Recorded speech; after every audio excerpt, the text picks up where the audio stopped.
Hoje eu vim trazer para vocês 5 ações boas e baratas que mesmo depois dessa alta no Ibovespa ainda seguem sendo negociadas abaixo do PL médio do índice, ou seja, que ainda tem muito potencial de valorização nos próximos meses. Nós vamos analisar o histórico de resultados de cada uma delas, comparar os seus indicadores e no final estimar um preço teto para o ano de 2025. Então já pega papel e caneta e bora estudar essas empresas comigo? Meu nome é Igor Prado e bem-vindos ao canal Aposentando. Bom pessoal, devido a essa alta que a gente teve no Ibovespa nas últimas semanas, batendo inclusive a sua máxima histórica de 141 mil pontos, a Bolsa Brasileira vem sendo negociada então a um PL de 9,24 vezes. Mas existem ainda algumas empresas que estão com PL abaixo dessa média do Ibovespa e que podem ser consideradas uma boa oportunidade de investimento para a gente nesse momento. Além do PL abaixo do índice Ibovespa, eu utilizei também alguns outros critérios na seleção dessas empresas, que foram um retorno sobre o patrimônio líquido elevado, ou seja, um ROI, uma margem líquida acima de 10%, o índice de alavancagem de no máximo 2 vezes EBITDA e 4 delas também apresentam um alto dividend yield, o que então poderiam ser elegíveis também para uma estratégia de dividendos. Então, sem enrolação, bora lá para a primeira empresa? A nossa primeira empresa de hoje seria a Kepler Weber. Esta é uma empresa do setor agroindustrial que produz e instala equipamentos para armazenamento de grãos. Hoje a Kepler está sendo cotada a R$ 8,02, teve uma queda de 12,59% nos últimos 12 meses, um PL de 8,33%, PVP de 2,01% e um dividend yield de 8,07%. Então a empresa vem numa queda nesse último ano, o que pode indicar um bom momento de entrada para essa empresa. A gente vê que nos últimos 10 anos ela deu um retorno muito considerável para o seu acionista, e isso muito devido à qualidade dessa empresa, que ostenta um ROI e uma margem altíssima. Então a gente vê aqui que ela consegue distribuir uma boa porcentagem de payout também, onde nos últimos 2 anos ela entregou 76% e 94% de payout, tem uma margem líquida de quase 11%, um EV sobre EBITDA de 4,75%, um ROI de 24,17% e um ROIC de 17,2%, o que é muito acima do que a nossa Selic atual. E investir em empresas com ROI e ROIC acima do que a Selic atual é muito importante, porque isso nos mostra que a empresa ela pode ser lucrativa tanto num cenário de juro elevado, quanto num cenário de juros baixos. Diferente de algumas empresas que têm ROI, por exemplo, de 10% nesse momento, em que no papel, cruamente analisando números, a empresa não é viável de se manter no momento de juros altos como a gente está hoje. Já quando você escolhe uma empresa de ROI elevado, você tem a certeza que mesmo com juros altos, ela consegue te entregar um retorno sobre o patrimônio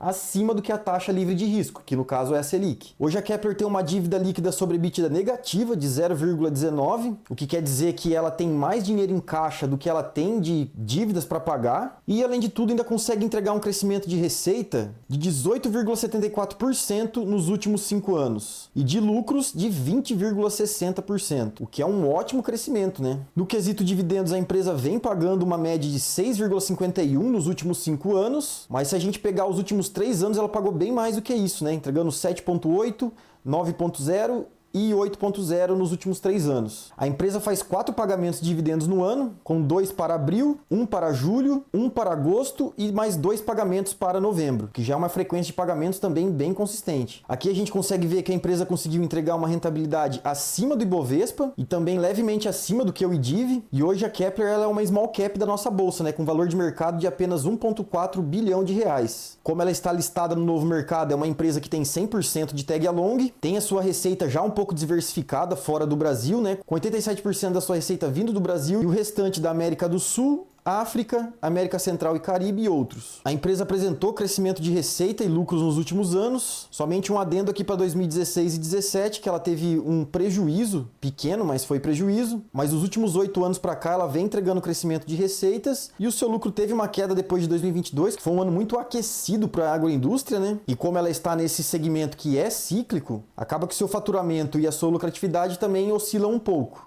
mas não deixa de ser uma empresa lucrativa. E aqui um gráfico que eu gosto de olhar bastante também nas empresas que eu estudo, que é o lucro versus cotação. E a gente vê que em 2022 ela estava bem alinhada, o lucro e a cotação, e depois a gente teve uma queda nos outros anos, em 2023 e 2024, tanto da cotação quanto dos lucros, justamente porque o agro não vem desempenhando muito bem nesses últimos anos. Porém, a expectativa é que nesse ano a gente tem a safra recorde aqui no Brasil, o que pode indicar que também os resultados da Kepler vão melhorar entre esse ano e o ano que vem, podendo então ser esse um ótimo momento de compra, né? Para você estar avaliando, estudando, ver se encaixa na sua estratégia. Passando então para nossa segunda empresa dessa lista, que é a Itaúsa. A Itaúsa é uma holding que investe em outras várias empresas, mas principalmente no Banco Itaú, pois praticamente 96% do seu resultado vem do Banco Itaú. Então as outras empresas têm participação de somente 4% no resultado dela, o que faz com que para estudar a Itaúsa você precisa entender muito bem o Itaú. Inclusive nós temos um vídeo estudando o Banco Itaú que eu vou estar deixando aqui no card caso você queira entender melhor o resultado desse bancão e o porquê que ele é hoje o melhor banco da nossa bolsa. Bom, hoje a Itaúsa está sendo negociada a praticamente R$11, com uma valorização nos últimos 12 meses de 25,84%, um PL também abaixo do Ibovespa de 7,94%, um PVP de 1,41% e um dividend yield de 7,94%, isso nos últimos 12 meses. Nos últimos 10 anos a Itaúsa entregou um retorno incrível para o seu acionista de 356% e descontando a inflação 171%. Hoje ela negocia muito próximo da sua média, que é de 8,15 vezes no PL, mas a gente vê que em momentos de euforia ela já chegou a ser negociada a 10 vezes e 13 vezes lucro, indicando então que a gente pode ainda ter um espaço muito grande para crescimento dessa empresa. O payout dela também vem crescendo nos últimos anos, onde no ano passado ela entregou 60% de payout e nesse ano ela já distribuiu 70% do seu lucro. A margem líquida da Itaúsa, por ela ser uma holding, é distorcida, né? Então não dá pra gente considerar a margem líquida nessa empresa. EV sobre EBITDA dela de 7,31, um ROI de 17,7% e um ROIC de 17,5%, também acima da nossa Selic atual, e uma dívida líquida sobre EBITDA de apenas 0,21 vezes, que também é muito confortável. E a Itaúsa está conseguindo entregar um crescimento de receita de 6,8% nos últimos 5 anos e de lucros de 15,94%. Nos últimos 5 anos ela entregou uma média de 6% de dividend yield e essa média vem crescendo nos últimos anos porque o Itaú está aumentando também o seu payout. E a Itaúsa ela tem um compromisso de distribuir 100% do lucro que vem do Itaú. Então, como o Itaú subiu o seu payout, ela também subiu e está conseguindo entregar um dividend yield maior para o seu acionista. A empresa, assim como o Itaú, ela entrega um dividend yield mensal de alguns centavinhos, né, como diz o Barsi, e um dividendo mais substancial para o mês de março de cada ano. A Itaúsa também conseguiu ganhar com sobra do Ibovespa nos últimos 5 anos, entregando 85% de rentabilidade contra 43% do Ibovespa e 76% do IDIV. Ela é o mamute do nosso mercado, né, com um valor de mercado de 120 bilhões de reais. Está listada no nível 1 de governança da B3 e tem um tag along de 80%. O tag along que é uma segurança para o pequeno acionista, né, que dá o direito do pequeno acionista vender as suas ações, no caso de venda por parte do controlador, pelo mesmo valor que ele está vendendo as dele. Hoje a receita da Itaúsa está 83% alocada no Brasil e o restante na Ásia, nos Estados Unidos e em outros países. A receita divina do Itaú é responsável por 95% do resultado da empresa hoje, 2% da Copa Energia, 2% da NTS, que é uma transportadora de gás natural, 1% da CCR, que opera estradas e aeroportos no nosso país, e as outras empresas praticamente irrelevantes a faturamento. Dentre elas, a Alpargatas, que é a dona da Havaianas, a Dexco, que faz materiais para construção civil, e a EGEA, que é uma empresa de saneamento privado. Aqui nós temos o crescimento de receitas e lucros da Itaúsa. Então ela saiu de 8,99 bilhões em 2015 de lucro para 14,8 bilhões de lucro em 2024. Aqui no gráfico de lucro versus cotação, a gente vê que o lucro e a cotação dela estava bem disparelho nos últimos 5 anos e teve uma convergência agora com essa última alta que ela apresentou. Passando então para a nossa terceira empresa estudada hoje, que é a Schulz. Essa que é a maior fabricante de compressores da América Latina. Hoje a Schulz está sendo negociada a R$ 5,24, com uma queda de menos 11,69% nos últimos 12 meses, um PL de 7 vezes, um PVP de 1,28 e um dividend yield de 7,2. É uma empresa interessantíssima, a gente consegue ver aqui no gráfico de 10 anos que ela conseguiu entregar 1.124% nos últimos 10 anos e 628% se a gente excluir a inflação. E ela vem apresentando uma correção bem grande nos últimos 2 anos, o que pode se desenhar também um bom momento de entrada para as ações da empresa. Mas também a gente tem que olhar analisando o lucro da empresa se ele teve uma queda parecida, né? E a gente vai conseguir ver isso lá naquele gráfico lucro versus cotação. A empresa distribuiu um payout para os seus acionistas no ano de 2024 de 63% e nesse ano ela já distribuiu 53%. Uma margem líquida de 13,43%, EV sobre EBITDA de 14,2%, um ROI de 18%,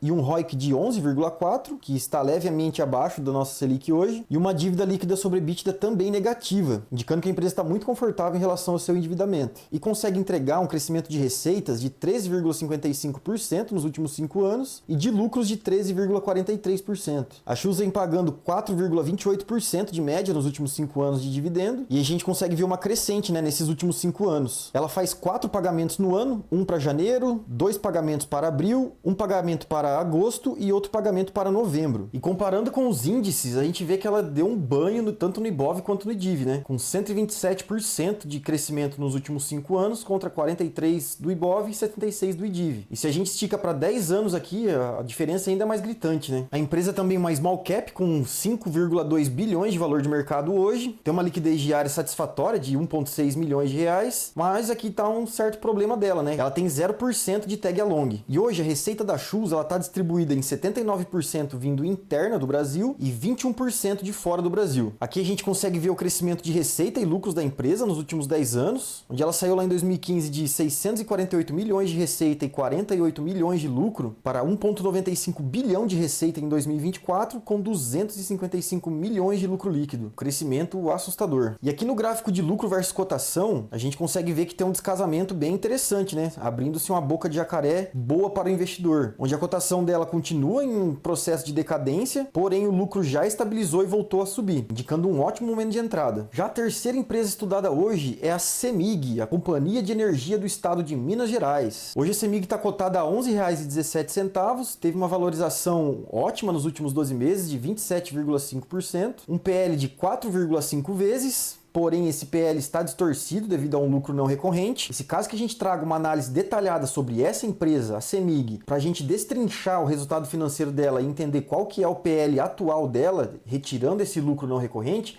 deixa aqui nos comentários que eu vou estar trazendo para vocês. PVP de 1,15 vezes e um dividend yield de 17,12%. Mas esse dividend yield também está acima devido a esse lucro não recorrente. E lá na fórmula do preço teto, nós vamos entender qual que é o dividend yield esperado para a CEMIG nesse ano, considerando somente o seu lucro recorrente. A empresa nos últimos 10 anos também entregou um retorno considerável para o seu acionista, de 342% e descontando a inflação, 162,8%. A empresa vem entregando nos últimos anos um payout médio de 70% até 75%, tem uma margem líquida de 17,25%, EV sobre EBITDA de 4,85%, um ROI de 25% e um ROIC de 17,6%. E a gente pode ver que esse ROIC é bem constante, mostrando que a empresa vem conseguindo manter o seu retorno sobre o capital investido bem alto nos últimos anos. Bem diferente dessa época de 2026 a 2019, né? Que ela manteve um ROI na média de 6 a 5%. Dívida líquida sobre EBITDA da CEMIG hoje está em 0,95 vezes, quer dizer que a empresa com um ano de geração de caixa paga toda a sua dívida, que é bem tranquilo. Crescimento de receita de praticamente 10% nos últimos 5 anos e de lucros de 19,5%. No dividend yield, a CEMIG vem sendo uma das melhores empresas pagadoras nos últimos anos. A gente vê que ela saiu de 2020 de 4,22% para os atuais 17%, com uma média então de 10,2% nos últimos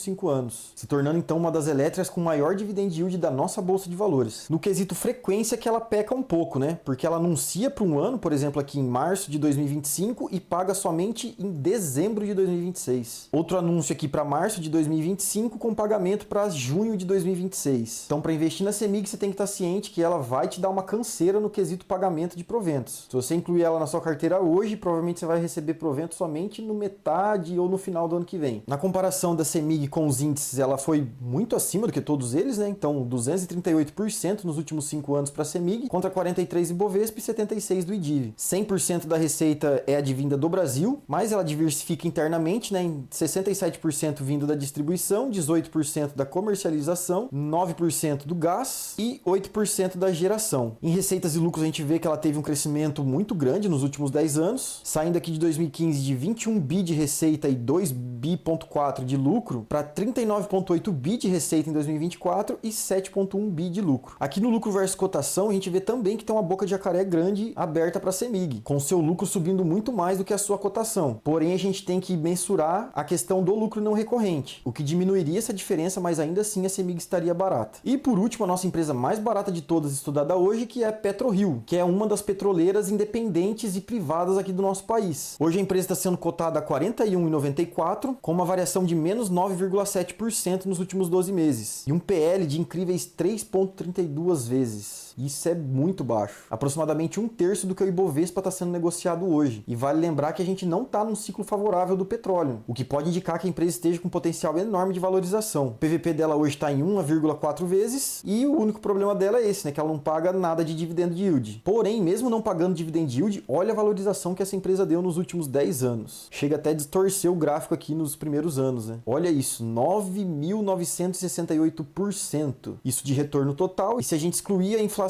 5.885%. É muita coisa. Como a empresa não paga nada de dividendo, então ela distribui 0% de payout, então a margem líquida de 72,61%. Ou seja, a cada R$100 que a empresa tem de faturamento, ela consegue R$72 de lucro. É muita coisa. E a gente vê que essa margem foi historicamente muito alta, né? Com a média sendo de 50%. 5,73 vezes de EBITDA. Seu EV sobre EBITDA está em 5,7 vezes. Um ROI de 42,5%. E uma dívida líquida sobre EBITDA de 1,84 vezes. O que está próximo de um limite considerável e confortável, né? Porque nesse tipo de empresa é bom você manter ali entre 2 vezes, 2,5 vezes dívida líquida sobre EBITDA. Crescimento de receitas nos últimos 5 anos, 52,3%. E dos seus lucros de 90,3%. É a empresa com o PL mais barato, com margem líquida e ROI mais alto e também crescimento de receita e lucros, das que nós pegamos para estudar hoje. Dividend yield, como a gente viu, ela não paga, tirando 2023, que ela pagou um não recorrente aqui. Então não espere receber dividendos com essa posição. Ela é uma empresa exclusivamente de crescimento. E aqui no comparativo com os índices, né, chega até a ser ruim de analisar o gráfico, né? Ela amassa os outros comparativos, com 446% nos últimos 5 anos para a PetroRio, contra 43% do Ibov e 76% do IDIV. Hoje a empresa está valendo 37,6 bilhões de reais no mercado, é listada no novo mercado, então ela tem 100% de tag along. Aqui no gráfico de receitas e lucros da PetroRio, a gente consegue enxergar algo incrível, né? A empresa saiu lá em 2025 de 256 milhões de receita